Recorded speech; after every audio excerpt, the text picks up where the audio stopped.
ውድ የሀገሬ ልጆች ተመልካቾቼ እንግዲህ እችን በምስሉ ላይ የምታዩት በተለይ በዚህ ሰሞን ላይ በኢትዮ ኢንፎ ላይ ቀርባ ያቀረበችው እጅግ ብዙዎቹን ማነጋገሪያ አድርጓል ማለት ነው። ሰላም ጤና ይስጥልኝ ውድና የተከበራችሁ በመላው ዓለም የምትገኙ የኮኪቲው ቤተሰቦች እንደምን አላችሁ? በያላችሁበት ሰላማችሁ ይብዛ። እንግዲህ ውድ የሀገሬ ልጆች እንደተመለከታችሁት እንዳዳመጣችሁት እጅግ በጣም በሚከብድ ሁኔታ በሚዘገነን ሁኔታ የሰው ልጅ ለመባል እጅግ ጭካኔና አረመኔ በተሞላበት በተለይ ሆዷን አይታችኋል፣ ምን ያህል እንደተሰፋች አንገቷን አይታችኋልና ሰው ነው ለመባል በሚከብድ ሁኔታ እየፈለገ ቢሆን አለመግባባት ሊኖር ይችላልና እንግዲህ አንዳንዴ ከመድኃኒዓለም እስትንፋስ ኃይል እግዚአብሔር ነው መቆረጥም ማኖርም የሚችልና የእሷ ተአምር በሚመስል ሁኔታ ህይወቷ የተረፈበት አጋጣሚው እጅግ በጣም ከባድ ነው ማለት ነውና ተርፋ እንግዲህ በዛ ሁሉ ውስጥ እንግዲህ እሱን ለማስያዝ ያደረገችው ግብግብ ያደረገችው ትግል ብቻ እኔ ብሆን በዛ ቦታ ከባድ ነው። እንደዛ ይሆናሉ ከባድ ነው። በተለይ ደግሞ እንግዲህ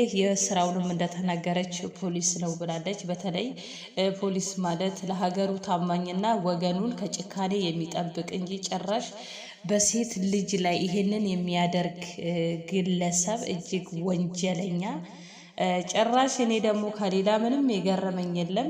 ወላጆቹ መጀመሪያ ላይ የተወደግሽ ይሄ ሁሉ በደል ግፍ ሲያደርግባት ዝም ሲሉ ከርመው ምንም ሳይጠይቋት አይዞሽ ቢያንስ ልጃችን ነው ይሄንን ያጠፋው የምንችለውን እንረዳሻለን እንደማለት ጭራሽ እነሱ ምንድን ያደረጉት እጅግ በሚያሳዝን ሁኔታ ልጅቷን እሱ ካሳሰረችው በኋላ ሊያስይዙት እሷን ታይ ብለው በገንዘብ ሊደልሏት በገንዘብ እነሷን ደሟን የፈሰሰው ላይ መልስ ጭራሽ እሱ ሲታሰር ካሉበት መጡ ማለት ነው። ቢያንስ እናት አባት የወንጀል ስራ ብሎ አይልከውም። ነገር ግን ይሄ ልጅ ያኔ ይቺን ልጅ ሲጎዳት የት ነሽ የተወደቅሽ ያላሉ የድፍረት ጭካኔ ግን መልሰው ሲታሰር በብር ላስቁምሽ ምንም አልመሰላቸውም።